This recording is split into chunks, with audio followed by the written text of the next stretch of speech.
RUU daerah kepulauan ini kok adem-adem aja. Sepi-sepi, ya. Sepi-sepi aja. Nah, Kita ingin kawan-kawan di kepala daerah, kemudian akademisi di daerah, Oke. universitas daerah ikut Menyuarakan. menyemarakkan pembahasan diskusi ini jauh dari kepentingan politik, Oke. karena ini adalah kepentingan bersama, kepentingan rakyat, ya, kepentingan masa depan. Ya.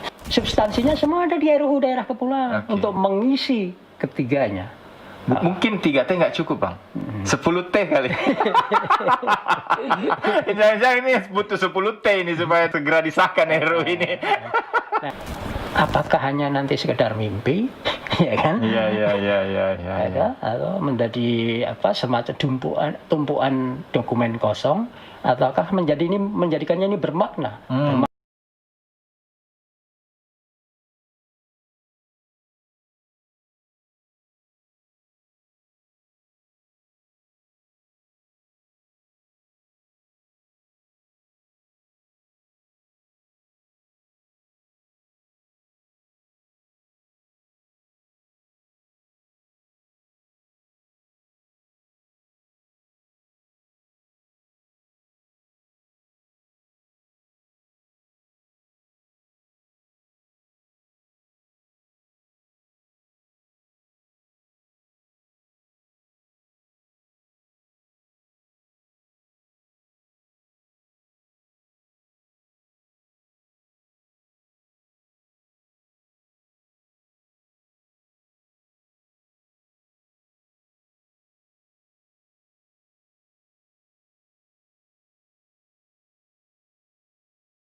Nah, pada kesempatan kali ini di studio Aspeksindo telah hadir tamu istimewa kita. Beliau adalah tenaga ahli penyusun RUU daerah kepulauan, Bang Swidi Tono. Beliau ini alumni PB yang sampai detik ini konsen memperjuangkan supaya RUU daerah kepulauan ini dipastikan disahkan di tahun 2021 ini. Nah, tentu seluruh sahabat maritim sangat menanti RUU ini segera disahkan oleh DPR karena sudah menjadi bagian dari RUU prioritas atau masuk di prolegnas. Begitu kira-kira, Bang, ya? Ya, betul sekali. Nah, baik, dari kesempatan ini kita akan membincangkan sejauh mana RUU daerah kepulauan itu sendiri. Untuk sesi pertama ini tentu urgensi RUU daerah kepulauan. Tapi tentu kita menyapa dulu seluruh sahabat maritim. Semoga semuanya sehat walafiat. Sehat, Abangku, ya? Amin. Sehat. Baik, Bang, jadi gini, Bang, ini kan sudah masuk dalam tahapan pengesahan sebenarnya di DPR nih. Nah, tentu kita sangat menunggu kapan kepastian dari RUU itu sendiri disahkan. Tentu ini teman-teman Aspeksindo yang merindukan undang-undang ini segera disahkan. Tapi sebenarnya urgensi dari RUU kepulauan itu sendiri apa sebenarnya, Bang? Baik, sebenarnya kan RUU daerah kepulauan ini sudah menjadi komitmen bersama para kepala daerah, ya, menjadi cita-cita bersama lah, mimpi bersama atau harapan bersama sejak deklarasi Ambon, ya, tahun 2005. Kemudian penyusunannya sendiri sudah pernah dilakukan pada tahun 2012, tetapi atas satu dan lain hal kemudian berhenti, ya. Kemudian pada tahun 2017 kami diminta menyiapkan naskah akademik dan draft RUU, ya. Dan alhamdulillah pada tahun 2018 akhir setelah mengadakan studi banding, ya, kemudian riset, kemudian berbicara berbicara dengan para ahli di seluruh Indonesia, dari ahli hukum laut, ahli kemaritiman, ahli sumber daya pesisir, ya, itu akhirnya pada akhir 2012 selesai disusun. Dan pada waktu itu juga, pada masa periode DPR periode lalu 2014-2019 juga sudah sempat masuk prolegnas prioritas dan sudah sampai hampir pada pembentukan pansus. Dan saya menghadiri di rapat paripurna DPR waktu itu, bahwa hampir semua fraksi, atau bisa dikatakan memang semua fraksi setuju ini dinaikkan menjadi untuk diplenokan atau dirapatkan secara intensif melalui pembentukan pansus di DPR. Nah, tetapi memang RUU ini adalah atas inisiatif Dewan Perwakilan Daerah DPD RI, ya, salah satu-satunya RUU yang atas inisiatif Dewan Perwakilan Daerah. Kita patut berterima kasih bahwa ternyata Dewan Perwakilan Daerah menangkap aspirasi dari para kepala daerah maupun masyarakat di kepulauan dan pesisir. Kita setelah periode yang lalu berakhir, kemudian berlanjut sekarang pada DPR periode ini dan DPD periode ini, ternyata mereka juga sangat mendorong, dan kita bisa tahu itu kenapa, antara lain adalah dari surat presiden sendiri kepada DPR dan DPD, 2 kali surat presiden yang meminta bahwa RUU daerah kepulauan ini masuk prolegnas prioritas. Jadi saya kira antara wakil rakyat dan pemerintah sudah sepakat ini untuk melanjutkan. Mungkin karena virus pandemi COVID ini, ya, ini tertunda, tetapi itu kemarin sudah juga disahkan oleh DPR 33 RUU prolegnas prioritas, ya, dan Undang-Undang Daerah Kepulauan, RUU Daerah Kepulauan masuk di situ. Nah, mengenai materi dan substansi saya kira tidak banyak yang tidak berubah, karena dari mulai kita sampaikan ini yang menjadi ini kemudian menjadi dokumen PDPD untuk DPR RI, itu tidak ada perubahan substansial dan hampir semuanya menyepakati hal-hal yang disusun dalam draft maupun dalam naskah akademik. Kita berdoa dan berharap bersama, mudah-mudahan juga tentu perlu dukungan dari kawan-kawan di daerah, ya, juga wakil-wakil rakyat yang di Senayan yang dari daerah baik DPD maupun DRI, supaya sama-sama berjuang, karena ini sudah menjadi agenda lama, ya, agenda lama yang penting dan mendesak. Urgensinya adalah bahwa kalau kita tidak segera menyelesaikan ini, sebenarnya juga berkaitan dengan program pemerintah pusat. Kita tahu bahwa Presiden Jokowi pada Nawacita 1 sudah menyebut bahwa salah satu program andalan nasional atau unggulan nasional itu adalah poros maritim. Yang kedua, membangun daerah pinggiran. Yang ketiga, memperhatikan pulau 3T, daerah yang disebut 3T, terluar, terisolir, dan tertinggal. Jadi sebenarnya di dalam kebijakan negara, kebijakan pemerintahan maupun sebagai dokumen politik, RUU Daerah Kepulauan sangat memenuhi syarat untuk diprioritaskan. Ini kita juga meminta agar agenda ini tidak terlalu lama, dan mudah-mudahan pada periode DPR kali ini, pemerintahan kali ini bisa segera mewujud, supaya apa yang ditunggu-tunggu, apa dicita-citakan oleh para kepala daerah di seluruh Indonesia, terutama daerah kepulauan dan pesisir ini, bisa segera terrealisasikan. Ternyata udah lama diperjuangkan ini, Bang, ya. Sejak 2005 untuk waktu 2005 itu deklarasi Ambon, ya. Oh, deklarasi Ambon 2005. Ada 9 gubernur atau 10 gubernur waktu itu, ya, yang menyusun deklarasi Ambon, kemudian baru terlaksana pada 2012 disusun undang-undangnya, tetapi berhenti. Oh, sempat berhenti 2012. Karena tidak ada kesepakatan antara pemerintah dan DPR dan DPD. Kemudian 2017 dicoba kembali oleh DPD, dan alhamdulillah sampai hari ini tidak ada proses yang menghalangi, semua berjalan lancar-lancar saja, ya. Oke. Berarti memang sebenarnya undang-undang ini sudah didiskusikan sejak lama, Bang, ya. Cuman sempat terhenti. Ya, betul. Nah, Oke. Nah, itu yang menjadi concern bersama sebenarnya, karena kita tahu potensi sumber daya alam, terutama laut dan pantai, ya, kita garis pantai kita terpanjang nomor 2 di dunia setelah Kanada. Ya. Iya. Kemudian keragaman plasma nutfah dari mulai biota, ya, sampai fosil itu tidak ada yang menyamai Indonesia, katakanlah paling kaya di dunia. berarti melalui dengan RUU ini nanti setelah penetapan, semua potensi sumber daya alam kita itu bisa dikelola dengan maksimal, ya, Nah, begitu betul. kira-kira. Nah, karena itulah perlu adanya suatu payung hukum Oke, payung yang hukum. Membuat daerah mempunyai semacam otoritas, karena kan sebenarnya inti di dalam bisa dieksekusi atau tidak sebuah undang-undang itu sehingga bisa memajukan daerah, menyejahterakan rakyat, meningkatkan ekonomi segala macam, itu kan hanya pada 3 hal, yaitu 1, pengakuan atas ruang. Oke. Ya, yang kedua, pengakuan atas ruang harus dibarengi dengan wewenang. Yang ketiga, ruang dan wewenang tidak akan jalan kalau tidak ada anggaran. Betul. Nah, 3 ini harus ada di dalam payung hukum. Nah, persoalannya adalah bagaimana dengan undang-undang otonomi daerah, ya kan? Pada waktu itu kan diskusinya apakah ini tidak nanti bertabrakan dengan undang-undang otonomi daerah benar. atau dengan undang-undang sektoral lain.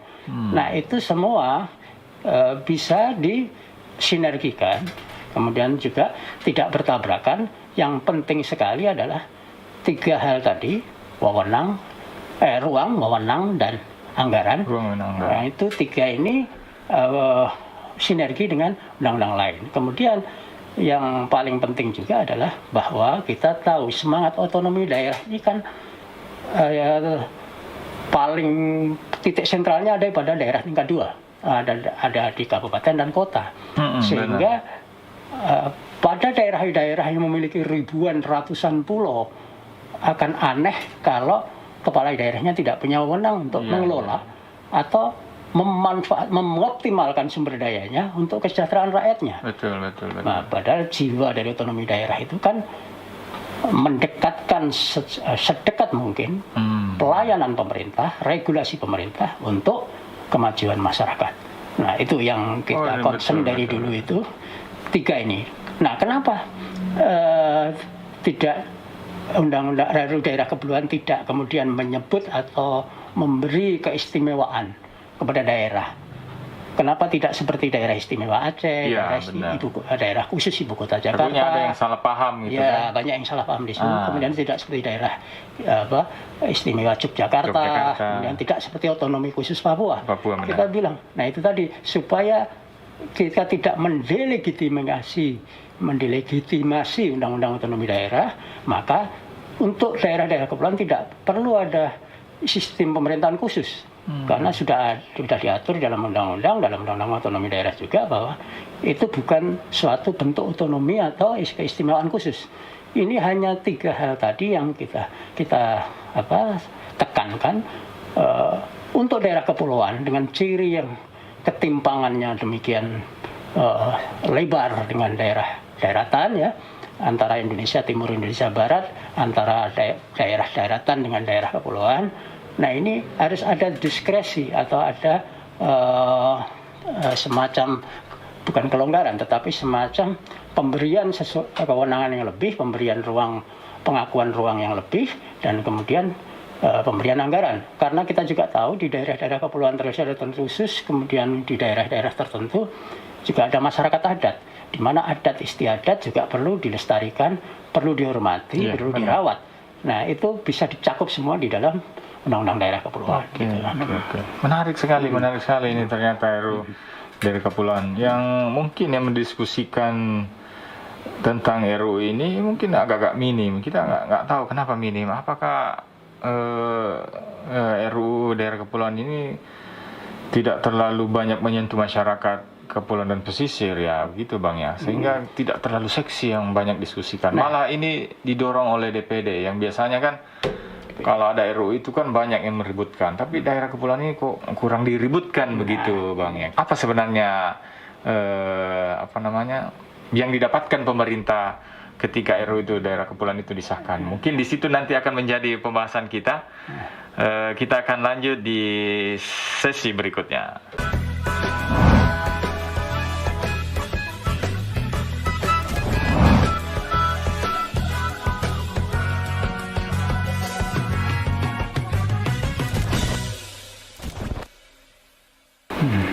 Baik, sahabat maritim, kita tentu penasaran dengan pembahasan kita yang berikutnya ini. Kenapa tidak seseksi atau seribut RUU yang lain yang ada di DPR? RUU daerah kepulauan ini kok adem-adem aja. Sepi-sepi, Sepi-sepi aja. Nah, tentu ya mungkin ada komentar dari Bang Sidis. Iya. Iya, silakan Bang. Ya, sebenarnya sebagai isu lama dan kemudian menjadi concern semua daerah, mestinya ini harusnya ramai juga, gitu kan. Persoalannya adalah kan kami tim penyusun ya, yang membuat, yang harusnya menyponsori supaya ramai dan menjadi concern bersama ini kan DPD RI dan wakil-wakil rakyat yang dari daerah pemilihan yang di DPR RI, kemudian para kepala daerah yang merasa bahwa ini memang waktunya dan ini sangat perlu untuk melengkapi tata kelola daerah supaya bisa maju ya, terutama karena ketertinggalannya sudah luar biasa ya, sudah. Nah, tentu kita ingin kawan-kawan di kepala daerah, kemudian akademisi di daerah, universitas-universitas daerah ikut menyemarakkan pembahasan diskusi ini jauh dari kepentingan politik, karena ini adalah kepentingan bersama, kepentingan rakyat ya, kepentingan masa depan ya, yang akan sangat mempengaruhi profil Indonesia ke depan. Kalau daerah-daerah terpencil ya, pulau-pulau terluar, kemudian kabupaten, kota maupun provinsi dengan karakteristik punya ratusan ribuan pulau ini tidak segera dibuatkan payung hukum yang bisa membuat mereka cukup leluasa dan cukup punya inisiatif untuk membangkitkan ekonomi daerah maupun dan yang lain-lain ya, tidak hanya ekonomi. Nah, maksud saya mari kita buat wacana tentang RUU daerah kepulauan ini menjadi wacana bersama. Terutama di lingkungan akademisi, kepada para stakeholder ya, para pengampu kepentingan, kepada kawan-kawan di partai politik ya, kemudian juga kawan-kawan yang bergiat pada pendampingan masyarakat, terutama ya masyarakat adat, kemudian lingkungan hidup ya, kemudian sumber daya pesisir dan kelautan. Ini semua adalah agenda kita bersama, dan ini seiring sejalan dengan agenda pemerintah pusat. Karena tadi kan di nawacita poros maritim ya, kemudian membangun dari pesisir, dari pinggir, kemudian memperhatikan daerah dengan karakteristik 3T, terluar, terisolir dan tertinggal ya. Ini sudah inherent ya, lekat dengan kebijakan nasional. Jadi mari kita ramaikan ini, bukan ramai politik, tapi ramai bahwa ini adalah karena tidak ada kepentingan politik di sini, Bang, sehingga kok sepi-sepi aja gitu. Nah, kalau kita kembali ke substansi RUU itu kan tadi ada urgensi, terus ada ruang ya kan, cakupannya, terus ada wewenang di situ. Nah, yang ketiga itu ada anggaran. Jangan-jangan RUU ini tidak ada urusannya dengan pembagian anggaran nanti, atau seperti apa sebenarnya? Nah, justru itu yang menarik itu justru karena di sini dengan ada ruang itu berarti ada pengakuan terhadap karakteristik khusus. Ya, kemudian ada wewenang. Ruang tanpa wewenang dia tidak akan bisa apa-apa. Tapi ruang dan wewenang tanpa anggaran juga nggak apa-apa. Nah, kami di tim RUU sudah membuat simulasi. Berarti sudah ada simulasinya. Sudah ada simulasi. Misalnya bahwa kita buat simulasi 1% sama 5% sampai 5% dari APBN. Itu kita hanya mengambil dari DAU, dana alokasi umum ya. Itu kalau 1% jatuhnya sekitar 50 miliar setiap kabupaten kota akan dapat segitu ya. Jadi kalau sudah disahkan RUU ini, berarti ada kewajiban pemerintah ya? Oh iya, nanti ada. Makanya tadi kita tidak minta otonomi khusus, tidak minta keistimewaan ya. tidak, karena itu akan membuat undang-undang baru lagi ya, Oke. yang seperti 4 provinsi tadi ya. Hmm. Yang di situ hanya soal ruang wewenang dan anggaran. Nah, di anggaran ini maka tidak lagi masuk di DAK, tidak masuk lagi di DAU, tetapi apa yang disebut dana khusus kepulauan. Dan namanya harus DKK. enak dong daerah-daerah Iya. kepulauan. Karena memang 2/3 kan negara kita kepulauan, Bang. Nah, Jadi memang betul sekali. seharusnya harus Betul. lebih sejahtera dan Betul. paradigma kita harus lebih ke wawasan Ya, kepulauan. wawasan Oke, Nusantara oke. tadi. Nah, tadi simulasi ya kita kalau sampai 5%, maka hitungan pada tahun 2019 Oke. itu sekitar 220 sampai 225 miliar per kabupaten kota. Provinsinya dapat, yang provinsi dengan karakteristik kepulauan itu akan dapat sekitar 1 triliun lebih, 1,2 Oke. triliun. Jadi provinsi kepulauannya dapat 1,2 sekian triliun. Daerah- Kemudian daerah kota kepulauan itu sendiri dapat kurang lebih 200 sampai 220 sampai 225. Oh, sampai 225 Simulasinya seperti itu. miliar. Dan Oke. itu tidak memberatkan anggaran APBN. Oke. Karena dibandingkan dengan otonomi khusus Papua atau Aceh ya, kemudian dibandingkan Kemestan, Jogja atau Jakarta itu tidak ada artinya kecil lah ya. Tapi itu dari mana anggarannya, Bang? Itu diambilkan dari dana perimbangan. Oh, Dari dana perimbangan. ya. Jadi di dana perimbangan itu nanti ada tambahan yang sifatnya itu nanti tergantung pada musrenbang. Oke. Jadi tetap begitu. Dan kedua, sekalipun diberi anggaran besar, anggaran seperti itu, tapi penggunaannya juga sudah dipagari di undang-undang itu. Oke. Ada yang disebut berarti di dalam RUU itu ada ya? ada Batasan-batasan penggunaan Betul, anggaran bukan itu ya? pembatasan, tapi prioritasnya harus pada 11 sektor. Sektor, 11 sektor. Ya, 11 Prioritas sektor. untuk pengembangan daerah kepulauan. Betul. Oke. Itu yang terkait dengan daya gunaan potensi laut, bawah laut, ya, pantai, perdagangan, jasa, dan sebagainya. Ya. Kemudian juga anggaran yang paling penting adalah untuk aparat sipil negara dan TNI yang bertugas di daerah kepulauan. Anda Itu juga mendapatkan iya, bagian karena setelah kalau tidak begitu nanti Anda tahu bahwa setiap daerah kepulauan sangat sulit untuk merekrut ya pegawai terutama benar, fungsional ya. benar, Puskesmas itu untuk dokter, perawat, Iya, guru, benar. kemudian TNI, AS dan aparat sipil negara ASN lainnya. Karena apa? Karena tidak ada tunjangan khusus yang membuat mereka mau Iya. hidup di daerah terpencil atau terisolir atau sepi ya. Oke. Dan kalau tidak ada semacam insentif untuk itu, siapa yang mau bertugas? Mungkin ada insentif tapi hanya kasuistik begitu, Bang. Kira-kira mungkin ada satu dua diskresi kabupaten diskresi kotanya, kabupaten itu tapi sendiri, tidak ya. mencukupi. Iya, benar. Karena kan ini ini harus ada kebijakan nasional Iya, ya ada dalam anggaran. bentuk Anggaran. undang-undang daerah kepulauan inilah Itu anggaran misalnya. kepulauan dan dana khusus Dana khusus kepulauan, kepulauan DKK, ya. diambilkan dari tadi ya kompensasinya Dana perimbangan. perimbangan itu tadi. Dana keuangan pusat daerah ya. Wah, saya kira Nah, kan- menarik ini sebenarnya. Nah, Ternyata itu. anggarannya ada.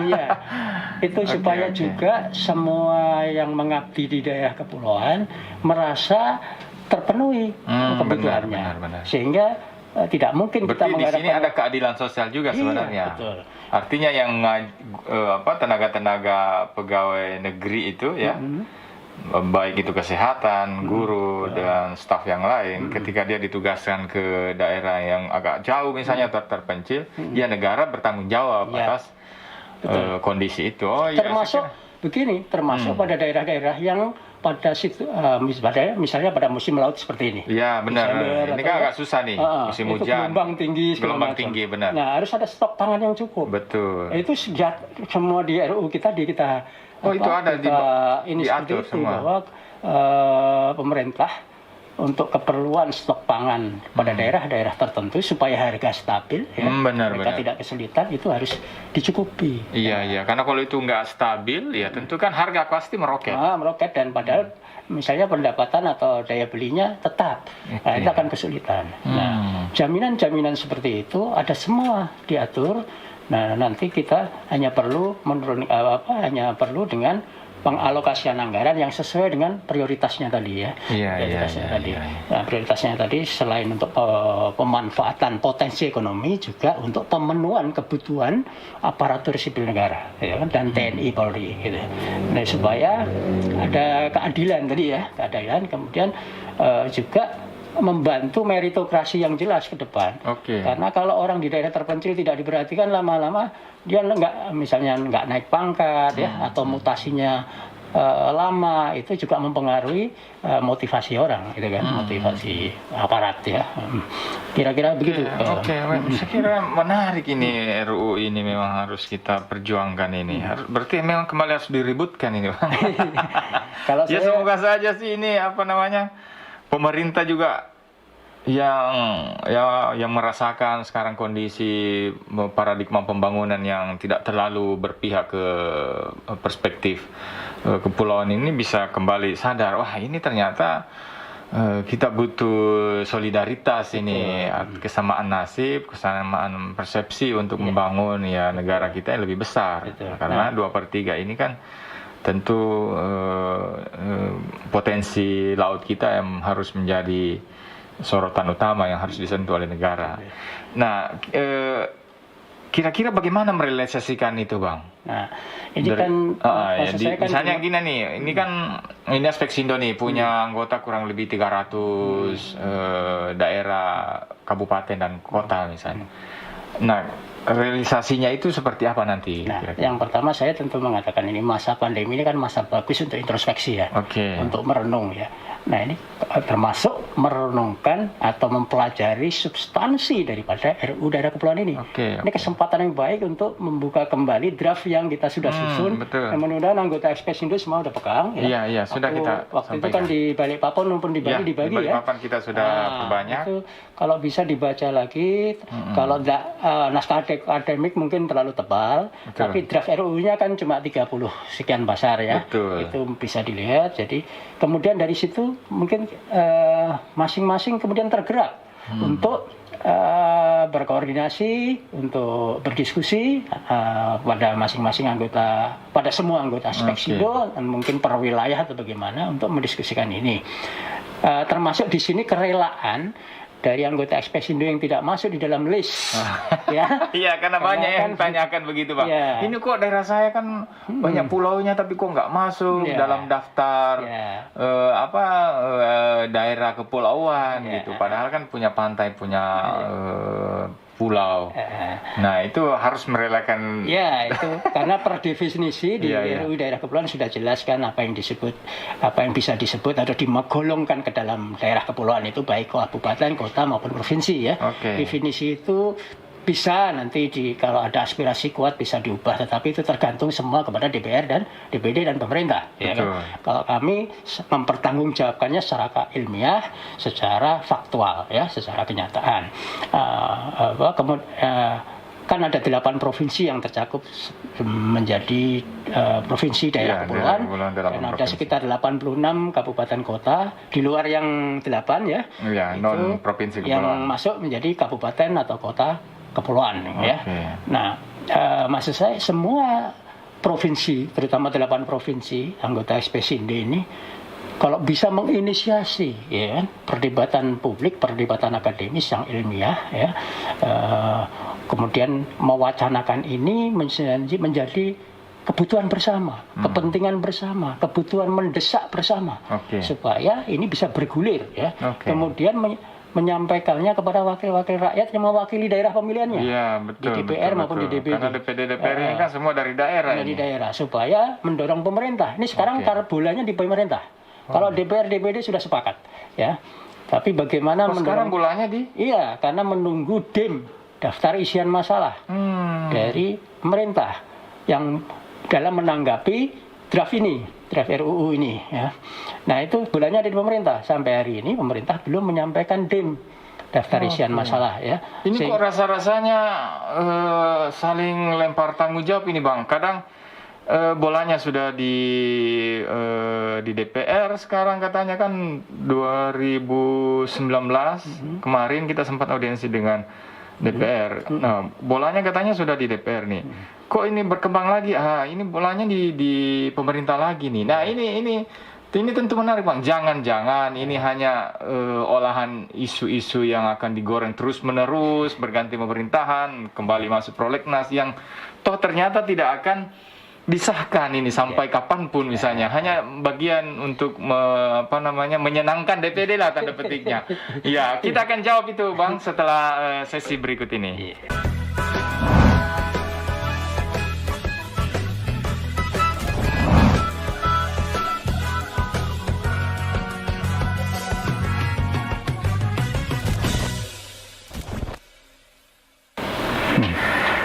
Baik, sahabat maritim, sebenarnya bola panas ya, kita istilahkan bola panas karena sudah lama digulingkan, jadi menjadi panas ini bolanya sejak tahun 2005 malah Bang ya.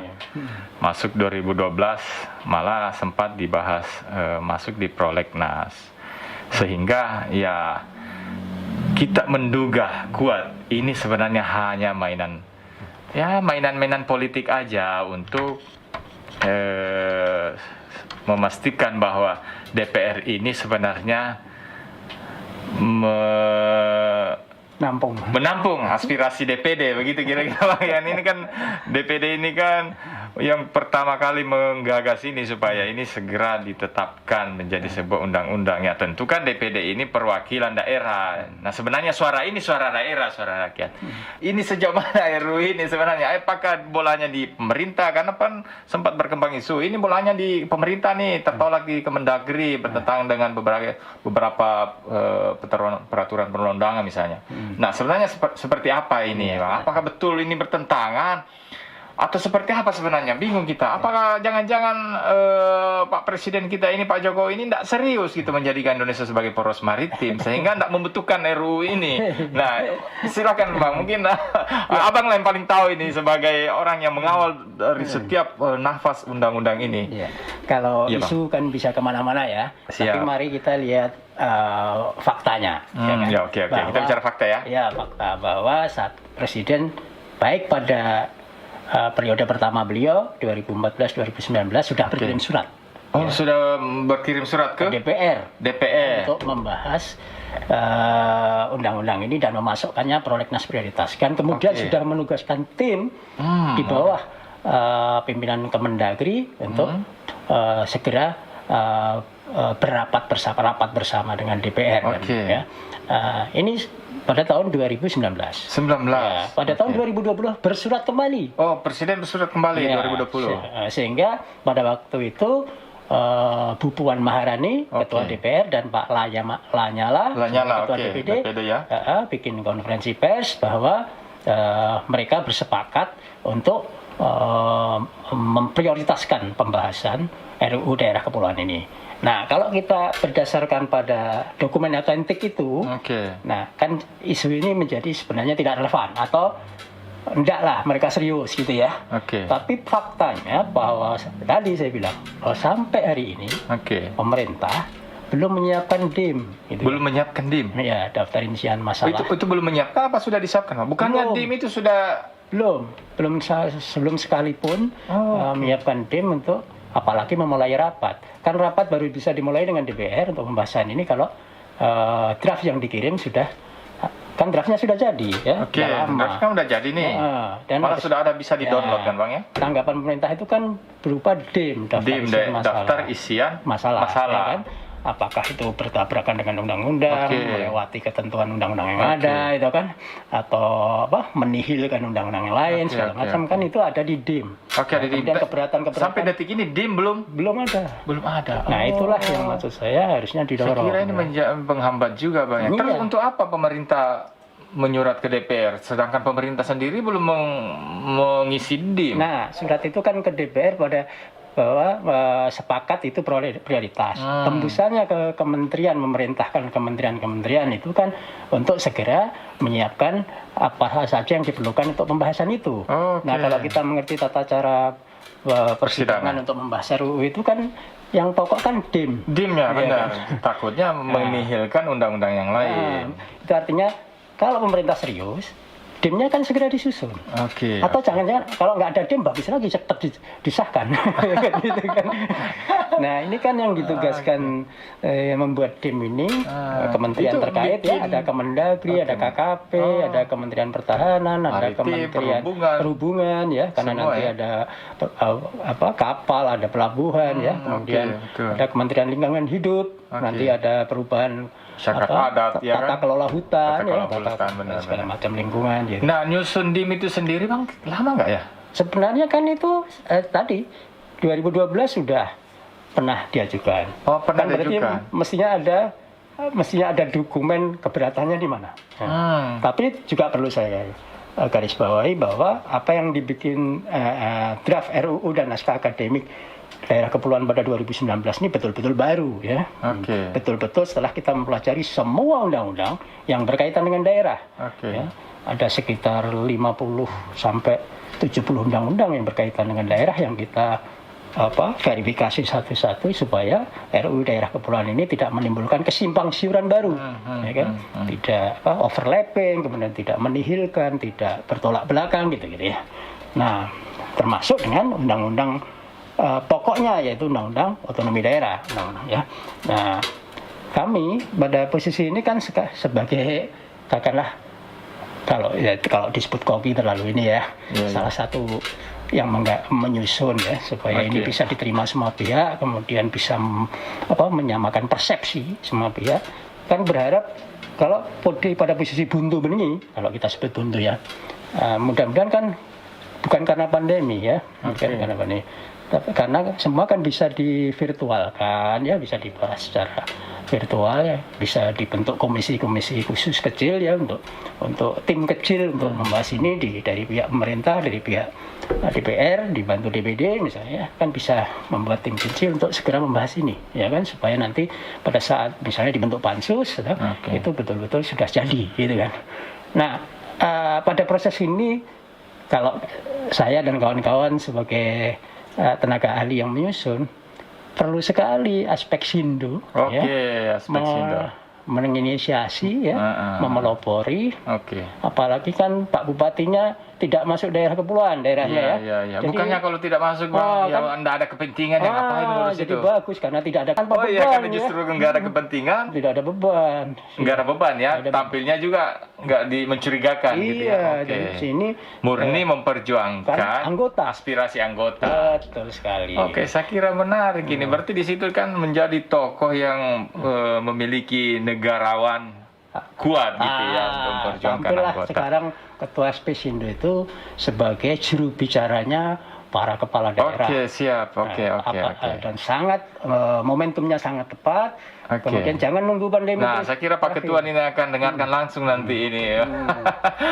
Nih Pak Ketua harus mendorong cepat ini supaya pemerintah segera membuat DIM ya. Kemudian pansus di DPR, kan pansus juga kayaknya belum ada Bang. Iya, ini semua tergantung pada DIM. Kalau sudah ada inisiatif pemerintah atau pansus. Ya, atau tergerak pemerintah menanggapi draft RUU, nah itu baru bisa melangkah ke pansus. Ya. Nah, maksud saya itu kan kalau pada masa pandemi ini kita kan selalu diingatkan ya, negara yang nanti atau daerah yang bisa bangkit setelah pandemi berakhir, itu adalah mereka yang siap. Nah, secara konsep harusnya ini sekarang harus dimatangkan, disiapkan sehingga ketika berakhir nanti kita siap menggunakan kewenangan, anggaran yang dialokasikan untuk membangkitkan kegiatan masyarakat. Terakhir pertanyaannya Bang ini. Ini kan sudah periode kedua nih. Pemerintah Pak Jokowi ini kan presiden kita ini udah periode kedua nih ya. Tentu kalau beliau berbicara kepentingan politik sesaat ya tentu kan ya RUU ini jangan-jangan nggak akan disahkan lagi di tahun ini walaupun masuk prolegnas ya, jangan-jangan ya toh juga nggak ada kepentingan lagi, saya juga nanti kan nggak jadi presiden. Nah ini bagaimana Bang, keyakinan Abang sendirilah, bisa nggak nih direalisasikan RUU ini, segera disahkan ini, padahal kan ternyata DIM-nya belum ada nih, di DPR juga Ya, saya pernah ketemu ketua komisi ini kayak kalau nggak salah kan Bang Doli ya, komisi 2 kan? 5 perhubungan. Komisi, ini sebenarnya komisi 5 Enggak, Bang? ini gabungan, fraksi. Oh ini gabungan, fraksi. Oke, karena katanya di DPR loh ini belum ada draftnya, ini belum ada draftnya. Nah, Ya, itu nanti ini kan waktu kita fraksi. bertanya-tanya, ini kan sebenarnya hanya dijadikan isu-isu sesaat sebenarnya. Mungkin ya mungkin saya salah, tapi ya saya ingin bertanya ke Abang nih, sejauh mana keyakinan Abang RU ini disahkan di tahun ini? Pertanyaan ini Dengan kondisi ya pemerintah Presiden Jokowi tidak akan lagi maju misalnya kan, jadi nggak ada ngapain lagi isu ini digulirkan gitu kan? ya kan pertanyaan ini sama juga akhirnya saya kembalikan dengan pertanyaan, serius nggak ini bangun poros maritim? Iya. Serius nggak nih memperjuangkan itu membangun dulu, Bang, ya. Indonesia dari pinggiran, ya Betul. nggak? Itu nawacita 1 loh. Kemudian serius nggak betul memperhatikan daerah dengan karakteristik 3T, ya, Oke. terluar, terisolir, ya, tertinggal, terpencil ya, iya, terpencil, terisolir sudah terpencil, ya kan? Oke. Nah, ini kan kembali ke situ. Nah, substansinya semua ada di RUU daerah kepulauan Oke. untuk mengisi ketiganya. Mungkin 3T nggak cukup Bang, 10T kali. Jangan-jangan ini butuh 10T ini supaya segera disahkan RUU ini. Nah, kemudian ketiga tentang ini apa legacy. Oke, Legacy itu warisan berharga legacy, seorang oke. kepala negara, seorang kepala pemerintahan.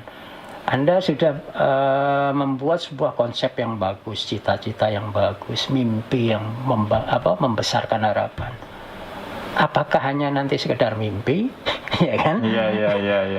Ya, atau menjadi semacam tumpuan dokumen kosong, ataukah menjadikannya ini bermakna? Bermakna itu harus ada payung hukum. Betul. ya kan? Jadi justru ini momentum Pak Jokowi ya, Iya. supaya dikenang rakyat Indonesia. Ya, Karena jika tidak, nah, maka tentu juga akan menjadi catatan bahwa ini hanya mainan isu aja untuk memenangkan pertarungan politik. Tapi sebenarnya ini nggak ada niat, bahkan tidak ada ikhtiar untuk konsisten memperjuangkan sampai gol undang-undang daerah kepulauan ini disahkan di DPR. Baik Bang, mungkin ada closing statement lah.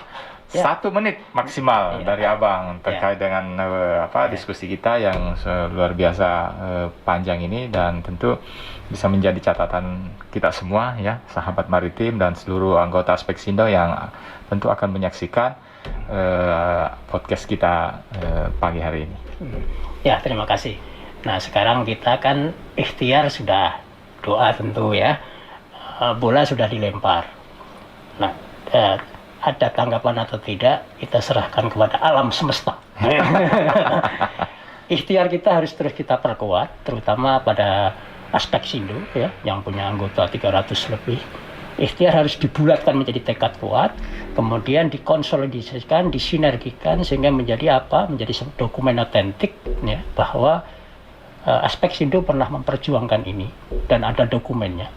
Nah, yang negarawan nanti biar Aspeksindo ya, ketua Aspeksindo, bahwa apa yang kita impikan harapan rakyat daerah kepulauan berpuluh-puluh tahun ini betul-betul dibundel menjadi dokumen politik sekaligus dokumen otentik, menjadi sebuah catatan sejarah ya. Mungkin kalau tidak berhasil ini mungkin kelak ya. Jadi sekarang bola sudah dilempar tetapi belum selesai. Jadi Aspeksindo tetap perlu konsolidasi. Malah saya menghimbau kawan-kawan Aspeksindo bersinergi bersatu untuk memperjuangkan ini supaya goal, syukur-syukur goal. Kalau tidak pun ini sudah merupakan sebuah perjuangan yang hebat ya, yang akan dicatat dalam sejarah. Kira-kira kalau belum gol kita golkan. Baik sahabat maritim, saya kira itu bersama abangku Bang Swidi Tono yang hari ini berkesempatan bersama kita di tengah-tengah kita mendiskusikan RUU daerah kepulauan yang akan kita perjuangkan, akan kita selalu isukan sehingga menjadi informasi yang sangat bermanfaat bagi seluruh masyarakat Indonesia. Salam maritim, salam dari Aspeksindo, satu laut, sejuta manfaat.